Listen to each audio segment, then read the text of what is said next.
The very hand that should have walked me down the aisle was the one stained with my husband's blood on our wedding day. "Now you're my bride," he whispered, his repulsive voice echoing as he ripped my pure white dress to shreds. Hell was unleashed by the very man I called father. This is my true story, a brutal truth I have buried for half a century, a scar that never fully heals. If you are listening from anywhere in the world, please leave a comment and subscribe, because some truths need to be spread, even if they might shake your beliefs. Some stories, no matter how painful, must be told. My name is Sophia Miller. I'm 72 years old, and today I live here in Springfield, Missouri, a blessed little place with a pleasant climate and people who have welcomed me as if I were born right here. Every morning I wake up early, even before the sun comes up. I make my coffee and start organizing my work materials. That's right, at my age, I still work decorating wedding ceremonies here in the region. I'm known as Mrs. Sophia of the Flowers, because I make arrangements that are true works of art. I use seasonal flowers, satin ribbons, and I have a special way of lighting up halls that makes any bride sigh with emotion. I started this work over 40 years ago when I decorated the wedding of a neighbor's daughter.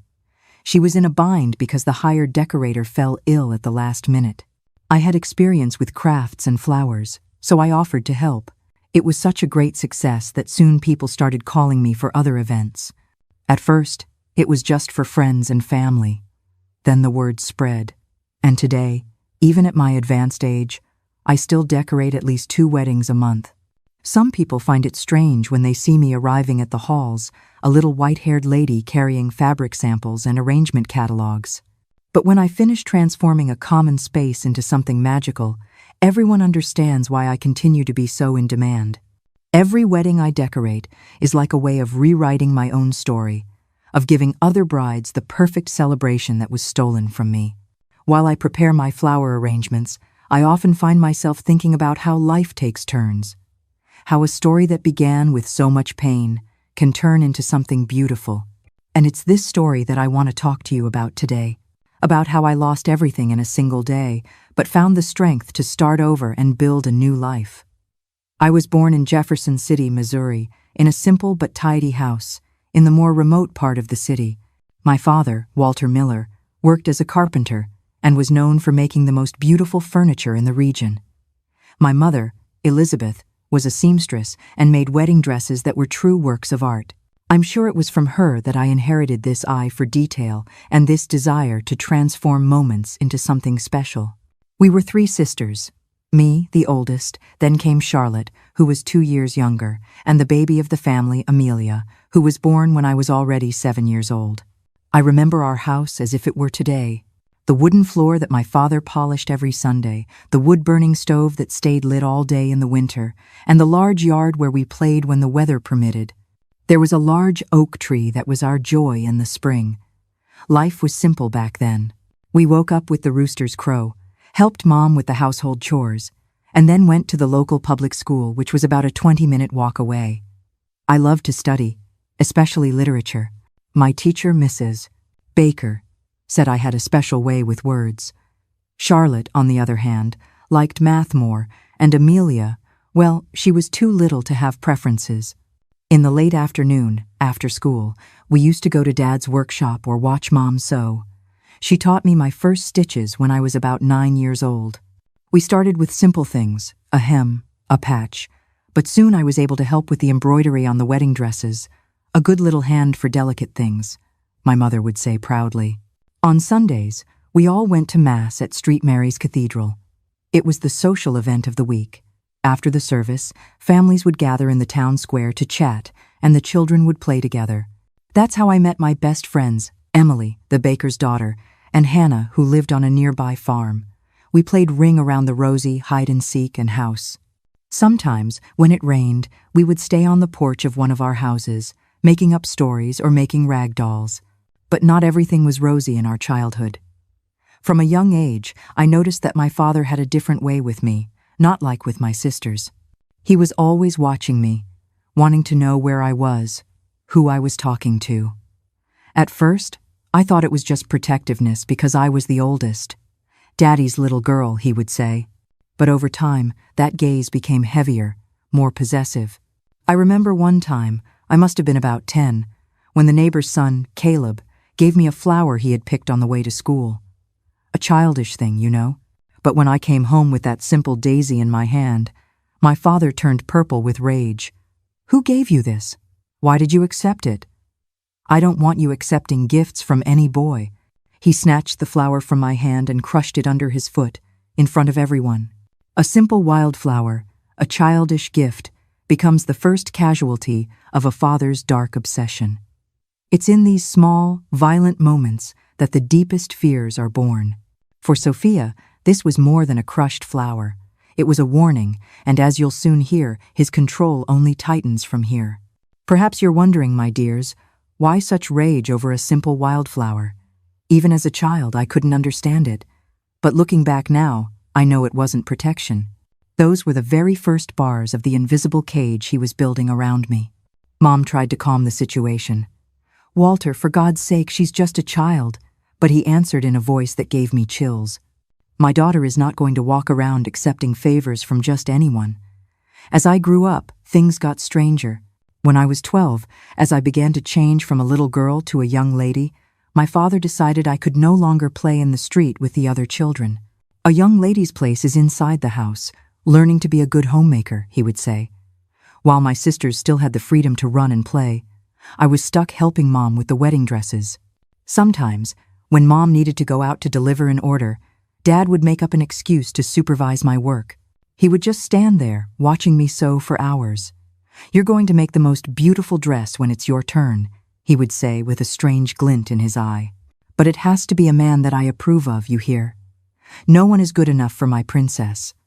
Mom noticed that something wasn't right. Sometimes I would catch her, looking at us with concern. Once I heard her arguing with my father. "You treat the girl as if she were your property, Walter. That's not normal," he answered coldly. "I take care of what's mine the way I see fit." Life in Jefferson City had its own rhythm. The seasons were marked by traditional celebrations. The 4th of July picnics, with their colorful flags and typical sweets, the county fair in the fall, with bonfires and apple cider, and Christmas, when the whole town was decorated and the church choir rehearsed carols that echoed through the square on December nights. It was at one of these fall fairs, when I was 12, that I realized how my father kept me away from other people. While everyone was square, dancing around the bonfire, eating hot dogs and having fun, he kept me by his side, as if he were afraid of losing sight of me. When the merchant's son, a 4-year-old boy, innocently asked me to dance, my father stood between us. "My daughter doesn't dance with anyone." That night, I cried hidden under the covers. I didn't understand why I couldn't be like the other girls. Why my father treated me so differently, even from my own sisters. It was as if he wanted to keep me in a glass box, where only he could admire me. It was around that same time that I started dreaming of leaving that house, that city.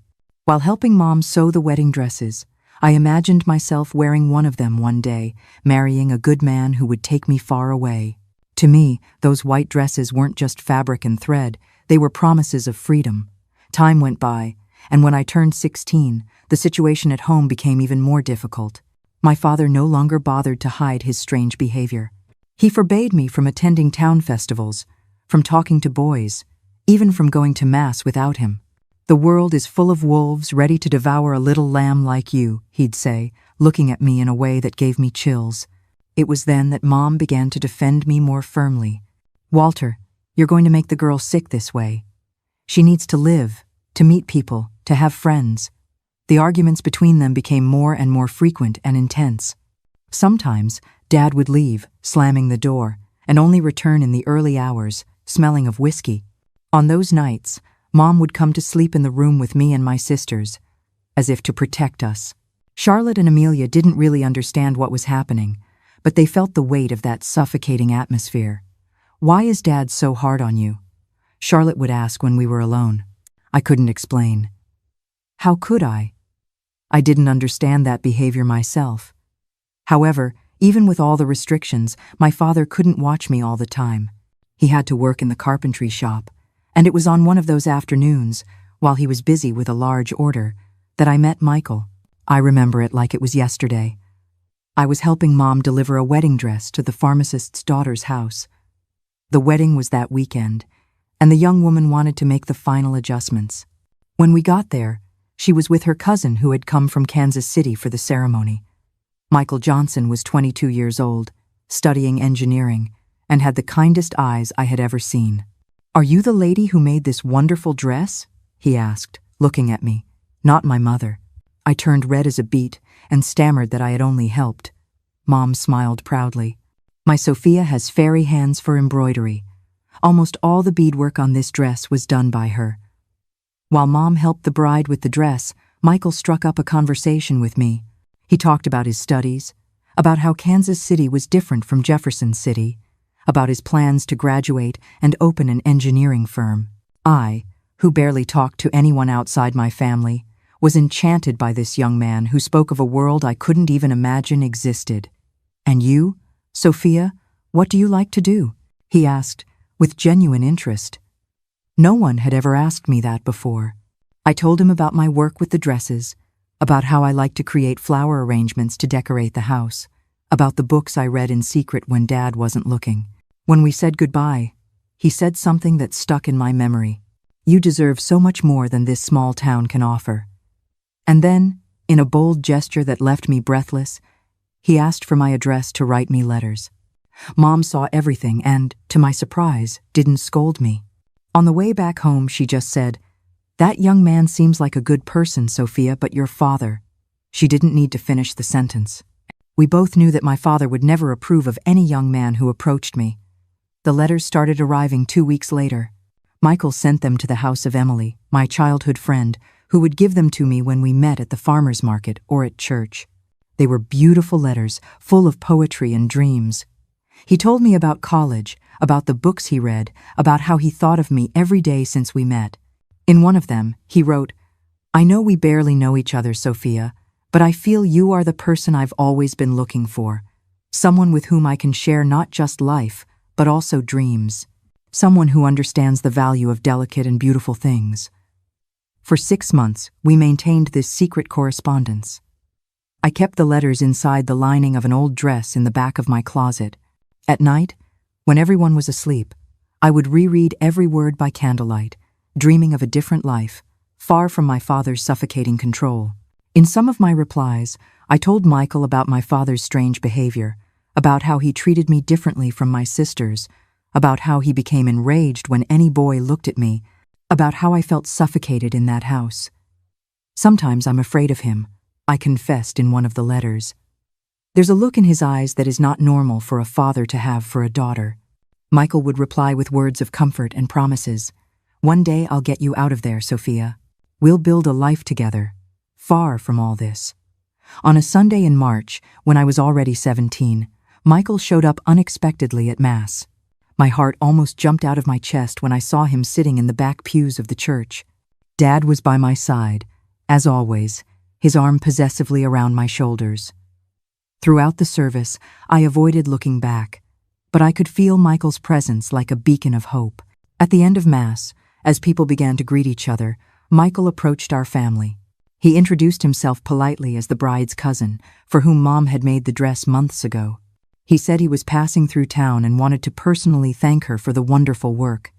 My father shook his hand so hard I saw his knuckles turn white.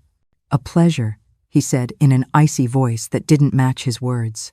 His eyes went from Michael to me, as if looking for some sign of complicity. "You have a very beautiful family, sir," Michael continued, undeterred, "and your daughter has a special talent for embroidery." The dress she helped make was the most talked about at my cousin's wedding. I saw my father's face transform. A vein pulsed on his forehead, and his forced smile couldn't hide the fury in his eyes. "My daughter doesn't need compliments from strangers," he said through clenched teeth. "Let's go, Sophia. Your mother has prepared lunch." And he pulled me by the arm with such force that it left bruises on my skin. That afternoon, all hell broke loose in our house. As soon as he closed the door, my father exploded. "Who is that fellow?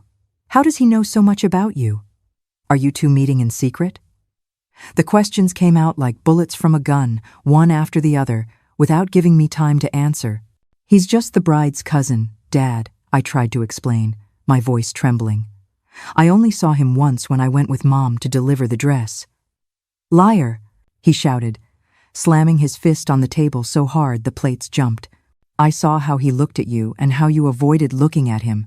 Something is going on, and you're going to tell me now. Mom tried to intervene. Walter, for God's sake, you're scaring the girl. It was just a polite young man complimenting her work, but he was already beside himself. He ran up the stairs towards my room, with Mom and me running behind him. He started to tear everything apart. Drawers, closet, mattress. That's when he found the letters carefully hidden in the lining of the old dress. What happened next still gives me nightmares. He read a few lines from the first letter, and his face was disfigured by rage.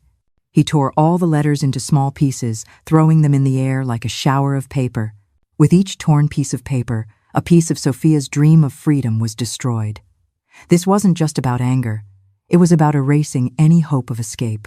And when a desperate man feels he's losing control, the confrontation that follows will change everyone's lives forever. Then, he turned to me with a look I'll never forget. "You are my daughter," he said in a low, dangerous voice. "No man will take you from me. No one." At that moment, I saw something in his eyes that chilled me to the bone. It wasn't just anger. It was possession, obsession, a sick feeling a father shouldn't have for a daughter. "Walter, that's enough." My mother stood between us for the first time, confronting him directly. "You're sick. This isn't normal. If you continue like this, I'll take the girls to my sister's house in Street Lewis." That was the first time I saw my father hit my mother. A slap so hard it threw her against the wall. My sisters, frightened by the shouting, watched everything from the bedroom door, crying silently. "No one leaves this house without my permission," he growled. "And you, Sophia, are forbidden to leave this room until I decide what to do with you." I was practically under house arrest for 2 weeks. I could only leave to go to the bathroom, always watched. Meals were brought to the room and my father had the key that locked the door from the outside. Mom sometimes managed to stay a few minutes with me, always afraid, always whispering so he wouldn't hear. "We'll find a way out of here," she promised, stroking my hair. "This can't go on like this." It was during this period that I heard my parents arguing in the middle of the night. Mom threatened to report him to the authorities, to leave with the daughters, to seek help at the church. My father always responded in the same way. "Try anything, and you'll regret it for the rest of your life." In the 3rd week, when I was already losing hope, I received a message from Michael through Charlotte. My sister had met him secretly after school at Emily's request. The note just said, "Don't give up. I'll get you out of there. Trust me." That small piece of paper gave me the strength to endure the days that followed. The hope of a life far from that house, far from my father, was the only thing that kept me sane. A month after the incident at the church, my father finally allowed me to leave the room, but with conditions. I could no longer help Mom with the wedding dresses. I couldn't go to the market or to church without him, and I would have to drop out of school. "The only thing you need to learn is to be a good daughter," he said with that disturbing look that had become his trademark. It was around that time that I first heard my parents talking about sending me to a convent. "She'll be safe there," my father would say, "away from men who only want to take advantage." What he really meant was away from any possibility of me building my own life. The months that followed were a nightmare. My father seemed obsessed with the idea of keeping me isolated from the world. He completely forbade me from leaving the house, except for Sunday Mass, where he held my arm the whole time, as if I were going to run away at any moment. And maybe I would have tried if I had somewhere to go. The most frightening change, however, was in his behavior when we were alone. He started making comments that made me deeply uncomfortable. "No man will ever love you like I do, Sophia," he would say, stroking my face in a way that made my stomach turn. "You're too special for any of these town boys." One night I woke up to him sitting on the edge of my bed, just watching me in the dark. When I asked what he was doing, he answered in a strange voice, "Just checking if my princess is safe." The way he said my princess caused such a deep fear in me that I couldn't go back to sleep. Mom noticed everything. She saw the looks, heard the comments, noticed how he created situations to be alone with me. One afternoon, while Dad was at the carpentry shop, she came into my room with her eyes red from crying. My daughter, she said, holding my hands tightly. This cannot continue. Your father has something wrong with him. The way he looks at you is not normal. It's not the look of a father for a daughter. I cried in her arms, finally able to share the fear that consumed me inside. Mom, sometimes I think he's going to do something terrible. I'm afraid to sleep. I'm afraid when he comes near me. That same night, I heard my parents having the worst argument yet. Mom confronted him directly. I know what's going on in your sick head, Walter. I've seen how you look at her, how you touch her. This is a mortal sin, an abomination. If you touch her, I swear to God I'll report you to the authorities. I don't care what happens to me. His response was silence, followed by a low laugh that chilled me to the bone. You have no proof of anything, Elizabeth, and nobody would believe you. I'm a respected man in this town. You're just a hysterical woman. The next day, Mom called me into her room while Dad was working. We have to run away, she said, her voice trembling but determined. I'm going to send a letter to my sister in St. Louis. She can shelter us for a while until we can get on our feet. We'll take your sisters too, of course. For 2 weeks, we planned our escape in secret. We gathered what little money Mom could hide from the dress deliveries. We set aside some clothes and belongings that we could carry without raising suspicion. Mom sent a letter to her sister, Aunt Carol, asking for urgent help, without going into detail, but making it clear that it was a life-or-death situation.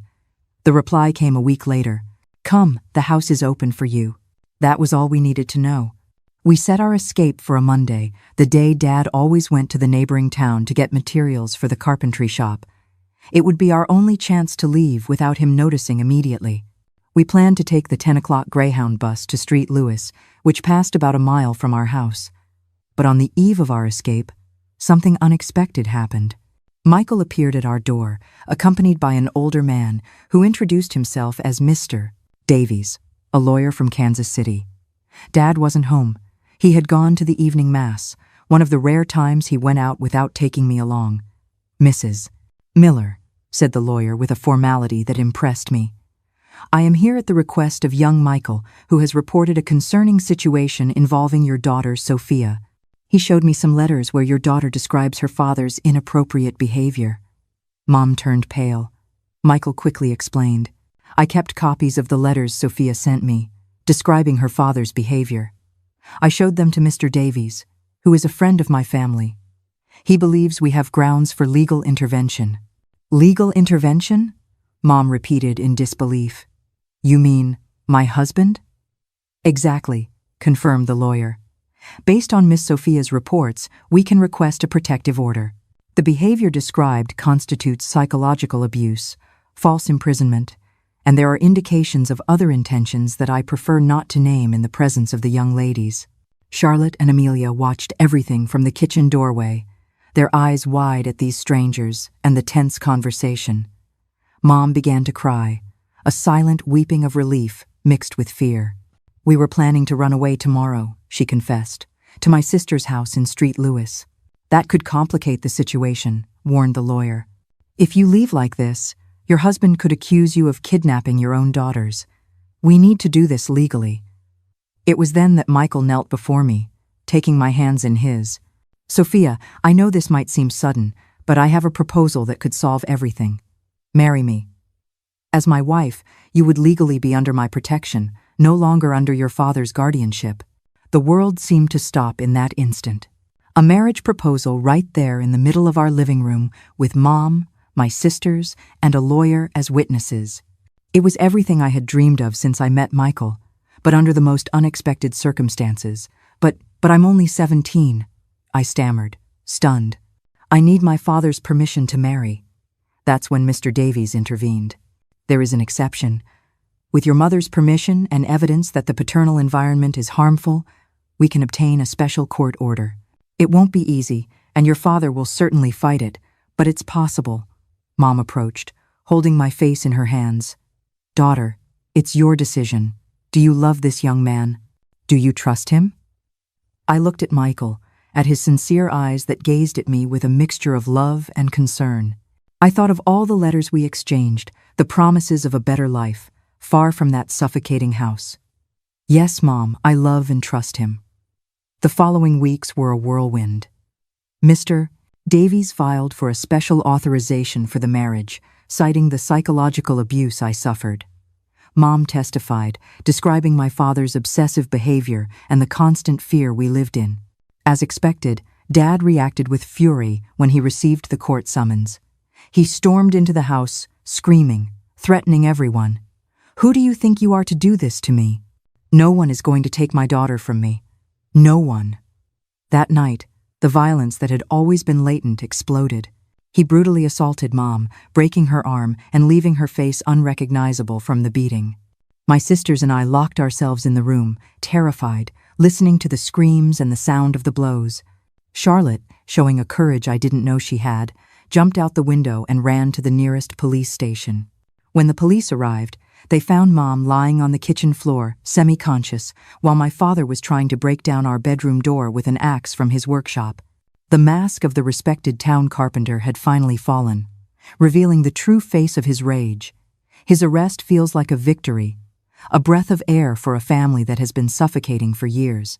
But as we're about to learn, a cage made of iron bars can't always contain a determined evil. The scene was so shocking that even the police officers, accustomed to domestic violence, were disturbed. Dad was arrested that night. The charges were now much more serious. Attempted murder of my mother, threats against the three of us, destruction of property. The judge had no difficulty in granting the special authorization for my marriage, as well as a restraining order that prevented my father from coming near any of us. Mom was hospitalized for 2 weeks, recovering from her injuries. During that time, we stayed at a neighbor's house, Mrs. Davis, who had always suspected something was wrong in our family but never had the courage to interfere. If I had known, if I had done something sooner, she lamented as she took care of us. When Mom was discharged, we all went to Street Lewis to Aunt Carol's house. It was there that we began the preparations for the wedding. It would be something simple, just family and a few close friends. Michael insisted that we shouldn't wait too long. "The sooner you are legally protected, the better," he said, always worried about my safety. The news that my father had been released on bail 2 weeks before the wedding sent us into a panic. "He won't give up so easily," Mom warned. "I know Walter. For him, this is a matter of possession, not love." We strengthened the security measures. Michael hired a security guard to stand at the door of Aunt Carol's house. We avoided going out alone. The address of the ceremony was kept secret, revealed only to the closest guests. However, even with all these precautions, I felt a constant fear, an anxiety that accompanied me day and night. In my nightmares, I saw my father appearing in the middle of the ceremony, dragging me away from Michael. I would wake up screaming, bathed in cold sweat. "It's normal to be scared after everything you've been through," Aunt Carol comforted me. "But soon you'll be a married woman with a new last name, a new life. He will have no more power over you." I wanted to believe that. I wanted to believe that the wedding would be the end of that nightmare, the beginning of a peaceful life with Michael. But something inside me, an instinct I couldn't explain, told me that my father wouldn't give up so easily. On the eve of the wedding, I had a premonition so strong it made me sick. What if he shows up? What if he tries to do something? I asked Michael as we walked through my aunt's garden, enjoying a few moments alone before the big day. Michael held my hands firmly. "I won't let anything happen to you, Sophia. I've hired 2 more security guards for the ceremony. Your father won't get near you, I promise." His determined look gave me some comfort. Michael always kept his promises. Since I met him, he had moved mountains to help me, to get me out of that terrible situation. He would be my husband, my protector, my safe harbor. Tomorrow, at this time, we will be husband and wife. He smiled, kissing my forehead tenderly. "And we will start a new life far from all this. I will take you to Kansas City, where I have a small apartment near the university. You can finish your studies, maybe even go to college too. We will have the life you deserve, Sophia." That night, I tried to focus on this vision of the future, on this promise of happiness. I tried to push away the fears, the shadows that seemed to haunt me. Tomorrow would be a new beginning. Tomorrow, finally, I would be free. What I didn't know was that my father was also making plans for the next day. Terrible plans that would turn what should have been the happiest day of my life into the most tragic. My wedding day dawned with a perfect blue sky, as if God had cleared the clouds especially for us. I woke up at Aunt Carol's house with a mixture of anxiety and hope. My hands trembled as Mom and my aunt helped me get ready. "You look beautiful, my daughter," Mom said, still with bruises on her face, but with a smile I hadn't seen in years. She adjusted the veil over my hair and held my hands. "Today, your real life begins." The dress was simple, but delicate. Mom had managed to finish sewing it even with her arm in a cast. It wasn't the dress of my dreams, made with time and care, but it carried all the love and hope we placed in that day. The ceremony was to be at 2 p.m. in a small chapel on the outskirts of St. Louis. For security reasons, only 30 people were invited. Michael's close family, some friends from college, my mother, my sisters, and Aunt Carol, Doctor. We left the house escorted by one of the security guards hired by Michael in the car. I tried to focus on the happiness that awaited me, but I couldn't shake off that oppressive feeling in my chest, as if something terrible was about to happen. "Are you okay, my daughter?"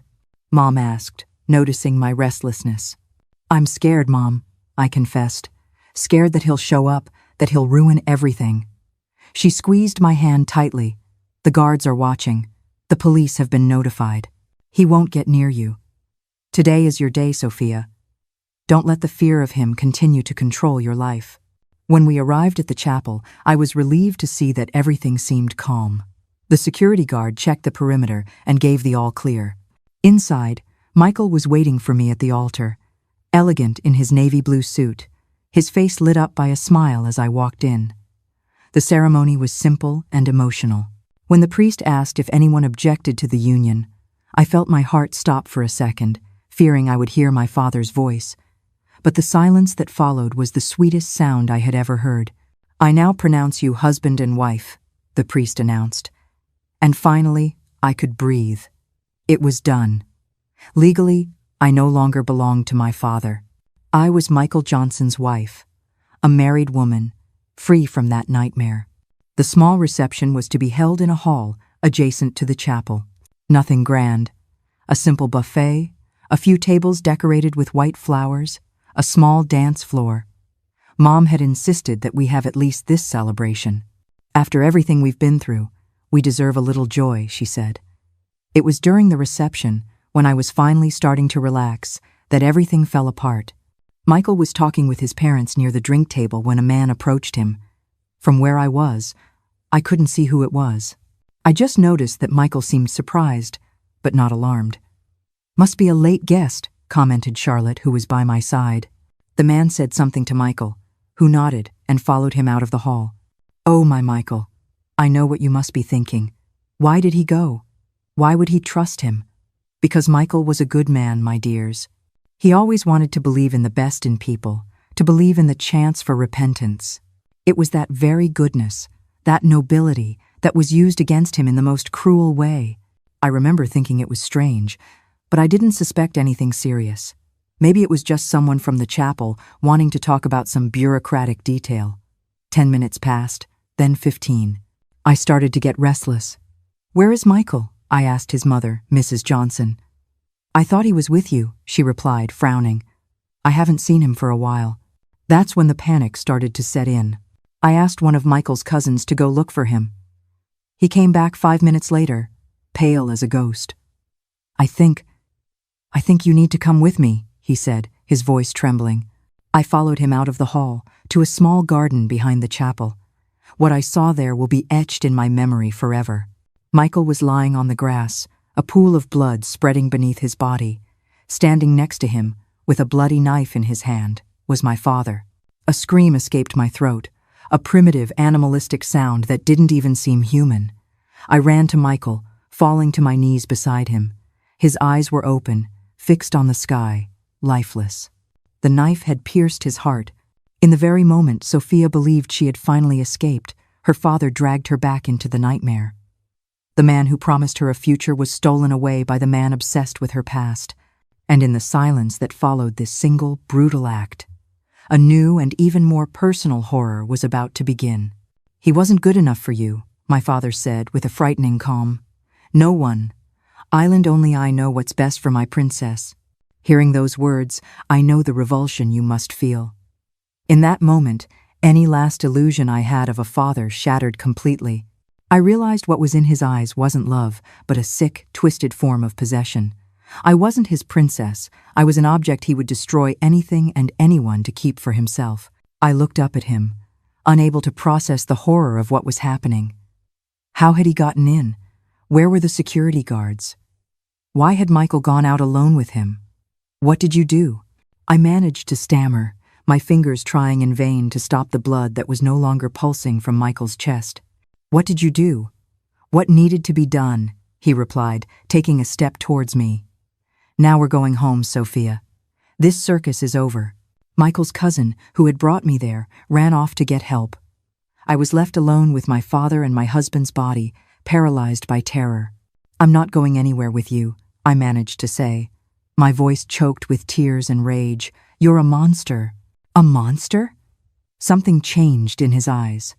The veneer of calm broke, revealing the madness behind it. You're mine, he roared, grabbing my arm with force. Always have been and always will be. I tried to pull away, but he was much stronger. He started dragging me away from Michael's body towards a side gate that led to the street. We're going to have our own wedding, he whispered in my ear as he pulled me. A real wedding, not this farce. It was then that I fully understood the horror of the situation. The insinuations, the looks, the sick jealousy, it all pointed to something my mind refused to process. My own father saw me not as a daughter, but as… I can't even say the word. It's too repulsive. When we reached a small storage shed behind the chapel, he pushed me inside and locked the door. The space was cramped, dark, full of cleaning supplies and stacked chairs. The smell of mold and chemicals was suffocating. You look so beautiful in this dress, he said, approaching like a predator. I always knew you'd be the most beautiful bride in the world. Dad, please, I begged, backing away until I felt the cold wall against my back. This is wrong. I'm your daughter. You're mine, he corrected, his voice low and dangerous. Only mine. That boy didn't deserve you. Nobody deserves you, only me. When he touched my face, I felt a wave of nausea so strong I almost fainted. His hands moved down to my shoulders, then to the buttons on the back of my dress. I'll show you what a real man is, he murmured. In a final desperate impulse, I grabbed a bottle of cleaning fluid from the shelf beside me and smashed it over his head. The glass shattered and he staggered back, stunned, blood running from a cut on his forehead. I used that moment to run to the door, but it was locked. I started screaming, banging on the wood with all the strength I had. Help! Somebody help me! He killed my husband. He's going to kill me too. There were footsteps on the other side, alarmed voices, someone trying to open the door. But before they could get to me, my father recovered from the blow. With an animalistic roar, he threw himself on me, knocking me to the ground. I felt his weight on my body, his hands tearing the delicate fabric of my wedding dress. Now you're my bride, he whispered, his hot, repulsive breath against my face, as it always should have been. Here, in this dark, suffocating space, the unspoken horror that has haunted Sophia's life is finally given a voice. It was never about protection. It was about possession. And as the world outside scrambles to find her, Sophia is now locked in a final, desperate fight for her very soul. I fought with all my might, scratching, biting, screaming, but he was much stronger. Just when I thought all was lost, that the worst was about to happen, the door finally gave way. 3 men burst into the shed, Michael's cousin, one of the security guards, and Mr. Davies. In an instant, they pulled my father off me. There was a brief, violent struggle. My father still held the bloody knife and managed to wound the security guard in the arm before being finally subdued. I lay on the floor, my dress torn, my body aching, in a state of shock. I barely registered when the police arrived, when they took my father away in handcuffs, shouting obscenities and threats. You're mine, Sophia. Mine. They can't keep us apart. Mom found me like that, huddled in a corner of the shed, trembling uncontrollably. She covered me with her own coat, hugged me, and cried with me. There were no words for that moment, only pain. A pain so deep it felt like it would never end. Michael's body was taken away in an ambulance, even though everyone knew there was nothing more to be done. I was taken to a hospital where doctors examined my scrapes and gave me sedatives to calm the panic attack that overcame me when the adrenaline wore off. I spent that night, what should have been my wedding night, in a hospital bed, sedated, alternating between periods of unconsciousness and moments of terrifying lucidity in which I remembered everything. Michael dead on the grass, my father on top of me, the torn dress, the metallic smell of blood. In the days that followed, I learned that my father had bribed one of the chapel employees to let him in. I found out that he had told Michael he wanted to give him a wedding gift and ask for forgiveness as a gesture of reconciliation. My Michael, always willing to see the good in people, believed him and followed him to the garden, where he was brutally stabbed. My father was arrested and charged with first-degree murder and attempted sexual assault. The trial was a torment in itself, having to relive everything, recount sordid details, face his gaze in the courtroom. But I did it all for Michael, for justice, for myself. The sentence was harsh. 30 years in prison, without the possibility of parole. When the judge announced the decision, I saw something in my father's eyes I had never seen before. Defeat. Finally, he understood that he could never reach me again. The law had finally put him behind bars, bringing a close to the legal battle. But for Sophia, another fight was just beginning, the fight to reclaim her life from the trauma he left behind. Because sometimes, the most difficult prisons to escape are the ones we carry inside of us. People think that once justice is served, the story is over. But it's not like that, my dears. He was put behind physical bars, but I was still trapped behind the invisible bars of trauma. The legal battle was finished, but the fight to reclaim my own soul was only just beginning. After the trial, I fell into an abyss of depression. I lost weight. I couldn't sleep without having terrible nightmares. I couldn't bear to be touched by anyone. The grief for Michael mixed with the trauma of the assault, creating a knot so tight inside me that I could barely breathe. "You need to get out of this state," Mom insisted, worried. "Michael wouldn't want to see you like this. He fought so hard to free you." But how could I explain to her that I didn't feel free? That even with my father in prison, I still felt his presence, his smell, his hands? That every time I closed my eyes, I relived that moment in the shed, his weight on me, the feeling of absolute helplessness.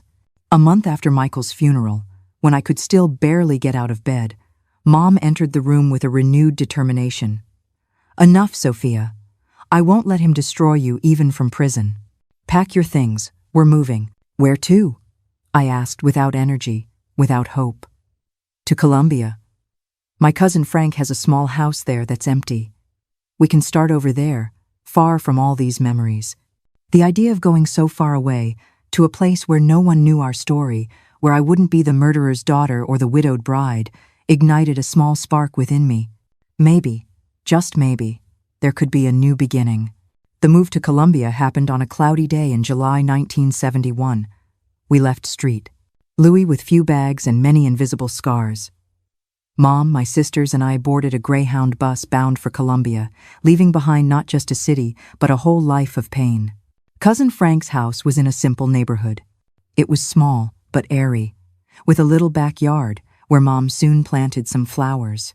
We had little money, just what Mom had managed to save from her sewing jobs and a little help that Aunt Carol sent us to start over. For the first few months, I barely left the house. The trauma of what had happened on my wedding day was still very raw, like an open wound that bled at the slightest touch. I existed more than I lived. The world outside my window seemed to be in grayscale. Its sounds muffled as if I were underwater. I was a ghost in my own life, haunting the small rooms of our new house. Sleep offered no escape, only a different stage for the same horror. I would see Michael's lifeless eyes, feel my father's repulsive breath, and wake up with a scream trapped in my throat, my heart pounding against my ribs like a caged bird. My mother would try to coax me out with food I couldn't taste and words I couldn't hear.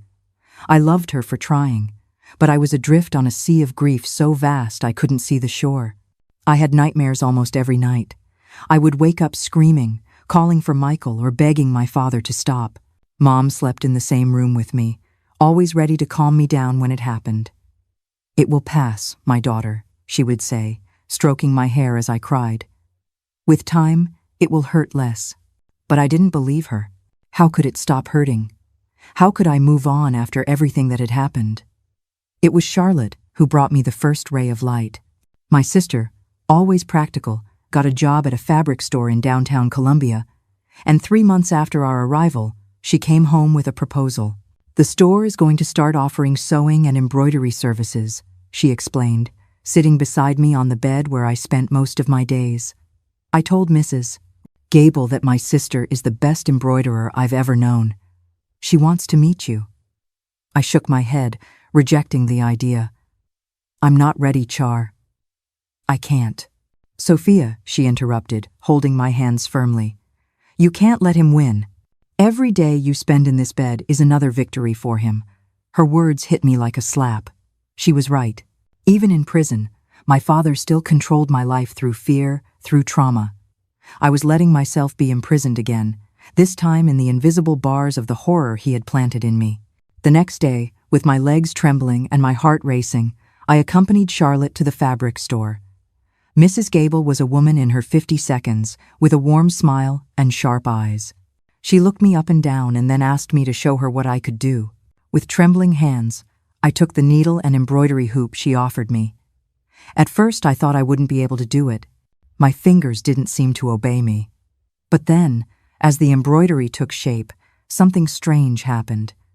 The repetitive motion of the needle, the concentration needed to create the design. It all seemed to calm my tormented mind. For a few minutes, I managed to forget. You have a talent, girl, said Mrs. Gable, examining my work. When can you start? So, at 18, I got my first job. At first, I only worked part-time, doing small repairs and simple embroidery. Over time, as I gained confidence, I started helping with more elaborate dresses, including wedding dresses. The first time I was asked to work on a wedding dress, I had such a severe panic attack that I had to be taken home. The white fabric, the pearls, everything reminded me of that terrible day. But Mrs. Gable, who had gradually become a kind of mentor to me, didn't give up. After Charlotte told her a part of my story, she sat with me in the quiet back room, her hand resting gently on mine. Pain leaves a mark, Sophia, she said, her voice soft but firm. I lost my firstborn to fever when he was just a boy. For years, my hands forgot how to create anything but clenched fists. She turned my hand over, her gaze meeting mine. But one day, I decided I wouldn't let grief have the last word. These hands know sorrow, child, and I taught them to make beauty from it. You can too. Let every stitch you sew be an act of defiance. Give another bride the perfect day that was stolen from you. That is how you begin to heal. It's amazing how a few words can change everything.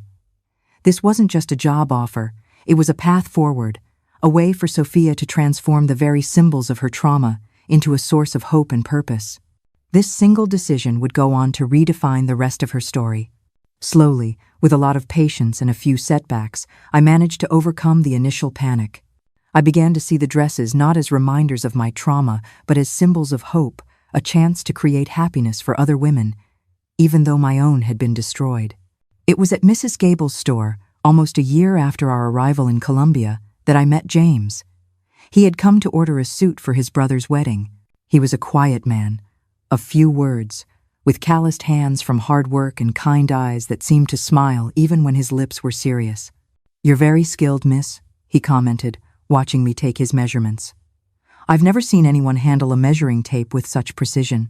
It wasn't an extraordinary compliment, but the simplicity and sincerity with which it was said touched me. James Peterson was completely different from Michael. He didn't have the same formal education, nor the same eloquence. He was a simple man, a carpenter by trade, a few years older than me, but there was something about him that conveyed security, solidity. He came back several times for suit fittings, and with each visit, we talked a little more. He never asked about my past, never forced confidences, just talked about his work, about the weather, about the small things of everyday life. And somehow, that simplicity was exactly what I needed. At the final delivery of the suit, he invited me for a coffee. Just a coffee, he assured me, as if he understood my fears, at the coffee shop on the corner, where everyone can see us. I accepted more on impulse than reflection. It was the first step out of the invisible prison I had lived in since the tragedy. One coffee turned into another, then a walk in the park, then an invitation to have lunch with his family on a Sunday. James's mother, Mrs. Peterson, was a welcoming lady who treated me as if she had known me for years. His father, Mr. Peterson, was a reserved but kind man, who reminded me a little of my maternal grandfather. They had a modest but impeccable house in a quiet suburb of Columbia. For 6 months, our relationship remained on this safe ground. Meetings in public places, light conversations, slowly getting to know each other's families. James never tried to kiss me, never made any move that could scare me. It was as if he understood without me needing to explain that I needed to go very slowly. On a Sunday afternoon, as we walked in the park by the Missouri River, he finally asked about my past. "Sophia, I know there's something painful you carry. You don't have to tell me if you don't want to, but I want you to know that I'm here to listen, without judgment." That day, sitting on the grass watching the sun set over the Missouri River, I told him everything. My father's strange behavior, my love for Michael, the wedding, the murder, the attempted assault, the trial. I told him without omitting anything, watching his face for signs of revulsion or pity. But what I saw in James's eyes was only understanding and a contained anger that was not directed at me, but at the man who had destroyed my life. When I finished my story, he simply took my hand, the first physical contact he had initiated besides a brief hug of greeting, and said, "Sophia, you are the strongest person I have ever met." Those words, spoken with such sincerity, opened a floodgate within me. I cried as I hadn't cried since the day of the tragedy. Not tears of despair, but of relief, of finally being seen not as a victim, not as a damaged woman, but as someone who survived. 3 months later, James asked me to marry him. It wasn't a grand or romantic proposal. We were sitting on his porch, having coffee after Sunday lunch. "Sophia, I know you've been through a lot, and I understand if the idea of marriage brings back painful memories. But I want to build a life with you, at your own pace, respecting your limits. Will you marry me?" The proposal caught me by surprise. Not because I didn't know his feelings. By then, it was clear that we loved each other. But because I never imagined I would be able to consider a new marriage after everything that had happened. "I need to think," I replied honestly. "It's not you, James. It's just that the last time I wore a wedding dress." He nodded in understanding. "We don't have to have a traditional ceremony. We can just sign the papers at the courthouse with our families as witnesses. No dress, no party, nothing that brings back bad memories." His consideration touched me deeply.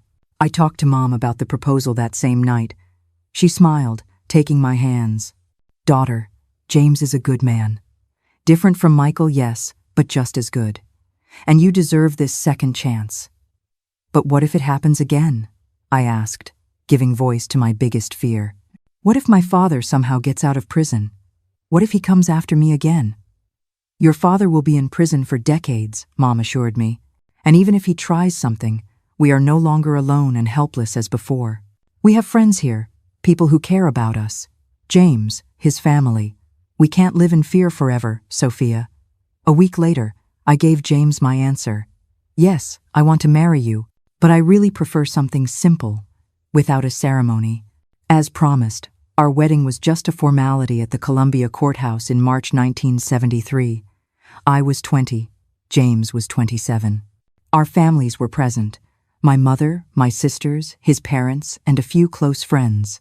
I wore a light blue dress that I had made especially for the occasion. Not white, not a wedding dress, just a beautiful dress for an important day. After signing the papers, we had lunch at James's parents' house. It was simple, relaxed, and happy in a way I didn't think was possible again. At the end of the day, we went to the small house that James had bought in a neighborhood in Columbia, our first home together. On our first night as husband and wife, James was so gentle, I will never forget it. "Let's take it slow," he said, sitting beside me on the edge of the bed. "We don't have to do anything you're not ready for. We can just sleep together tonight, if you prefer." It was those words, not some passionate gesture, that truly began my healing. You see, my dears, a real man doesn't tear your dress. He patiently helps you stitch the pieces of your soul back together. That night, James gave me a feeling of safety, and that was a gift more precious than anything in the world. His words were a lifeline. Inside me, a war was raging. My body remembered terror, tensing for a fight that was long over. But his patience, his quiet respect, was a gentle balm on an old wound. That consideration, that profound understanding of my trauma, made me feel safe in a way I hadn't felt in years.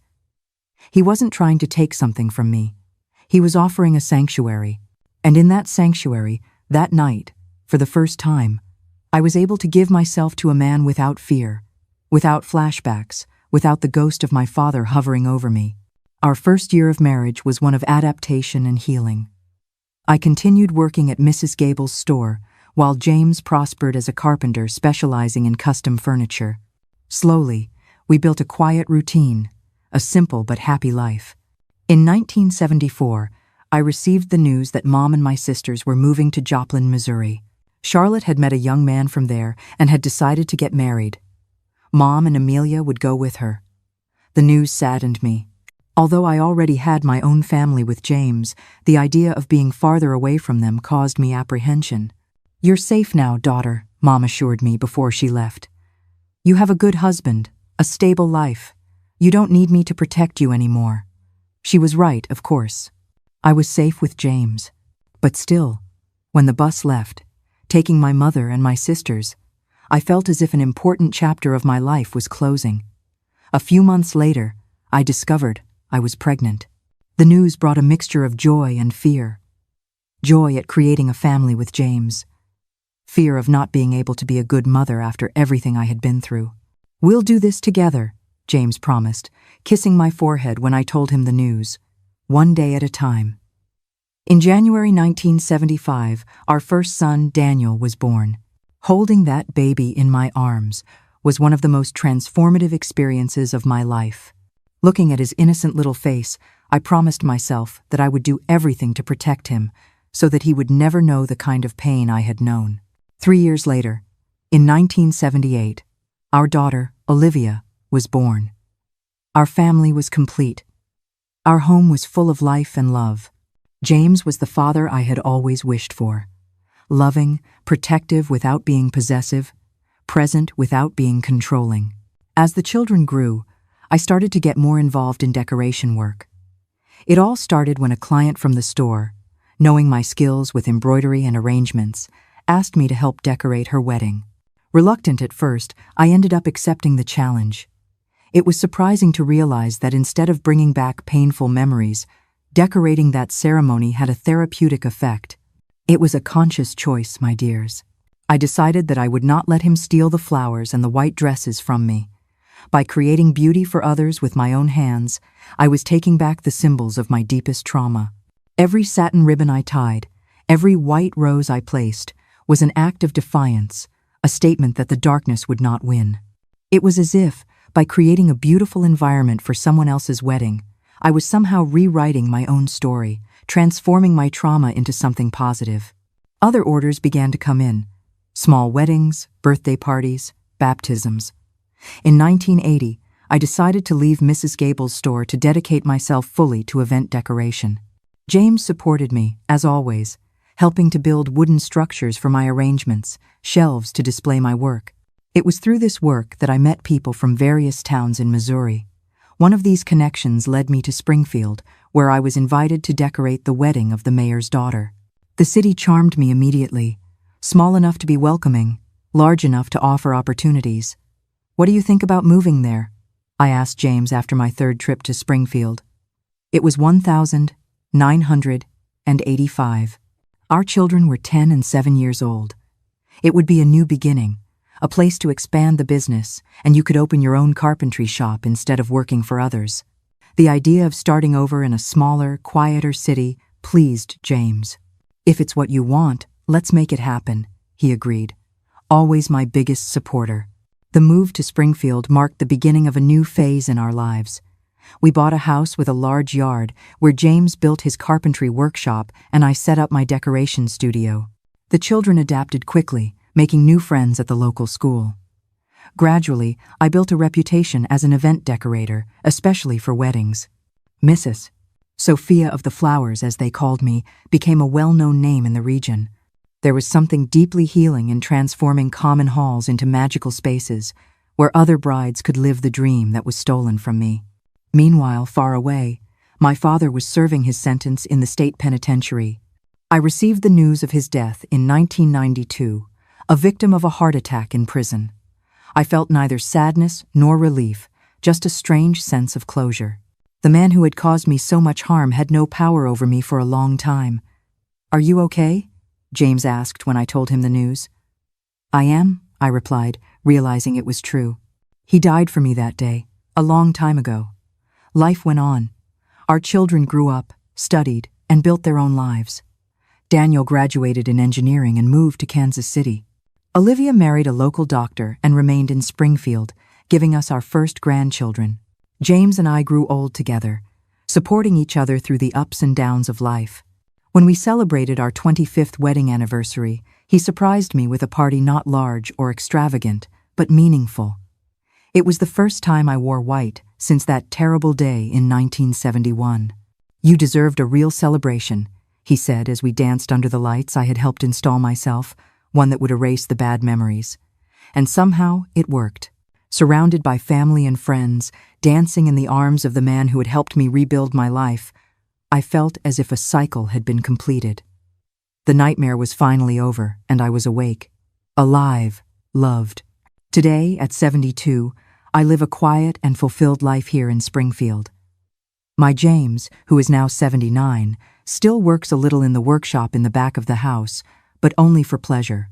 "I need to keep my hands busy," he says as he creates small wooden pieces for our grandchildren. Our house on Acacia Drive continues to be our safe harbor. It is not luxurious, but it is cozy and full of memories. Every corner tells a story. The children's growth marks on the kitchen wall, the framed photographs in the living room, the furniture made by James, the curtains embroidered by me. I officially retired from event decoration 5 years ago, but I still cater to some special clients. Mrs. Sophia of the Flowers has become a sort of local tradition. There are brides who seek me out, saying their mother's weddings were decorated by me, and now they want the same. This fills me with pride and gratitude. My days follow a simple and pleasant routine. I wake up early, around 6 a.m., and prepare coffee for myself and James. We like to have it on the porch, watching the birds that visit our garden. Then I take care of my plants. I have a collection of orchids that is my pride and joy, as well as roses, anthuriums, and ferns. On Tuesdays and Thursdays, I go downtown for my craft group at the church. We are 10 ladies who meet to embroider, knit, and chat. We make items to sell at the annual charity bazaar that helps the local nursing home. It's work that gives me a lot of satisfaction.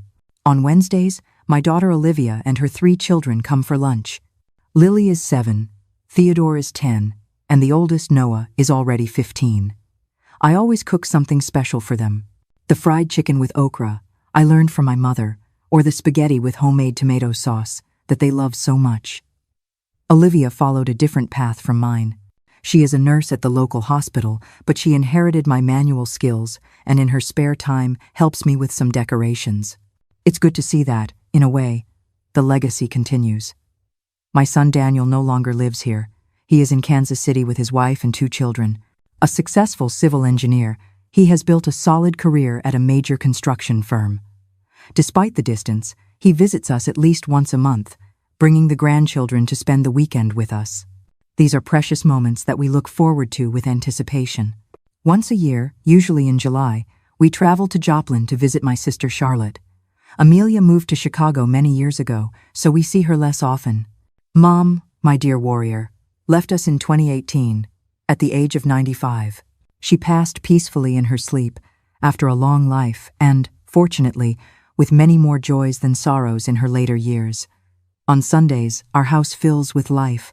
It's backyard barbecue day, with James as the grill master. The children, grandchildren, and some close friends come over. The large table that James built especially for these occasions is covered with platters of potato salad, coleslaw, baked beans, and corn on the cob, and, of course, the succulent meat that he prepares with so much care. After lunch, while the men talk about football and politics, The women and I have coffee on the porch, exchanging recipes and news. The children play in the yard, running among the fruit trees we have planted over the years. It's a scene that always moves me, seeing the family gathered, safe, happy. At night, when everyone has gone home and the house returns to silence, James and I sit on the porch to watch the starry sky. Sometimes we talk about the past, about plans for the future, about the children and grandchildren. Other times, we just sit in silence, enjoying each other's company, our hands intertwined as they have been for more than 50 years. Our last wedding anniversary, our golden anniversary, was an emotional celebration. The children organized a surprise party at the parish hall, decorated with the flowers I always used in my work: white roses, lilies, and baby's breath.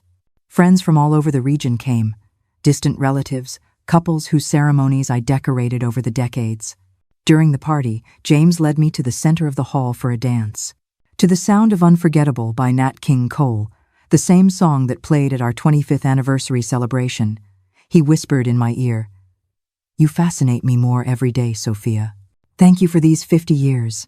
I cried, of course, not from sadness, but from deep gratitude. Looking around at the people who surrounded us with smiles and tears in their eyes, I realized the richness we had built together. Not a material wealth, but one of affections, of bonds, of moments. Sometimes I still find myself thinking about what could have been, what my life would have been like with Michael if my father hadn't destroyed everything on that fateful day. But I don't allow myself to dwell on those thoughts for long. I learned that looking back too much can prevent us from seeing the blessings of the present. James was my savior, my safe harbor, my life companion. Different from Michael in many ways, but equally special. With him, I rebuilt not only my life but also my ability to trust, to love, to dream. Our story wasn't always easy, of course. We had our ups and downs, like any couple. There were difficult times, financial problems, when the economic recession of the 82nds hit, Daniel's rebellious phase in his adolescence, my period of depression after menopause. But we faced everything together, supporting each other, finding strength in the union we built. The work with wedding decorations became the cornerstone of my healing. It was more than a job. It was an act of quiet rebellion. Each ceremony I designed was a small but fierce victory over my past. With every satin ribbon I tied, every white rose I placed, I was not just decorating a hall. I was reclaiming a sacred space that had been desecrated. I was taking the symbols of my deepest trauma, the white dress, the flowers, the celebration of love, and transforming them back into what they were always meant to be, symbols of hope and joy. It was my way of telling the darkness that it would not win, that beauty could and would grow from the deepest wounds. The brides of Springfield and the region began to seek me out not only for the quality of my work, but for the sensitivity I put into every detail. "You understand what this day means to us, don't you?" they would often say. I really did understand, perhaps more deeply than they could imagine. I never told my full story to my clients, of course, only to a very few people throughout my life. James, of course, Mrs. Gable, who was like a second mother to me, and later my children, when they were old enough to understand. Not out of shame, but because I preferred to build a narrative of overcoming, not of victimization. Today, when I look back, I see a journey of resilience. From the horror of that day in 1971 to this quiet afternoon on my porch in Springfield, I have come a long way on the path of healing. It wasn't easy, it wasn't fast, but it was possible. The nightmares that tormented me almost every night became rarer over the years. The paralyzing fear I felt upon seeing a man who remotely resembled my father began to dissolve.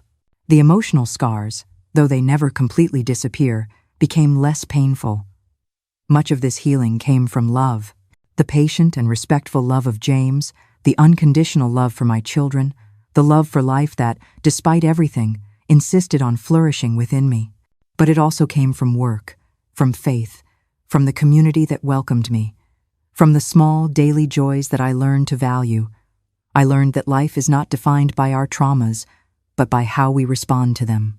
That it is possible to build beauty from pain. That it is possible to find purpose even in the most devastating experiences. And that's what I do every day here in Springfield. I live each moment with gratitude. I embrace each joy with intensity. I face each challenge with the strength I discovered I have. I am no longer that terrified girl from Jefferson City, nor the traumatized young widow from Street Louis. I am Sophia Miller, 72 years old, wife, mother, grandmother, retired decorator, a woman who learned that the greatest revenge against those who try to destroy us is to live a full and happy life. My dears, I have come to the end of this story that I have kept for so long. It's not easy to revisit old wounds, but sometimes it's necessary for them to heal completely. I've learned that our wrinkles are maps of survival. Each one tells a story of overcome pain. I look at my hands today, wrinkled by time, and I see in them strength, not weakness. These hands that once trembled with fear now create beauty for celebrations of love. What my father didn't understand is that true love doesn't imprison, it liberates. James showed me this every day, respecting my time, my fears, my scars. I discovered that my voice, even when trembling, has power when I decide to use it.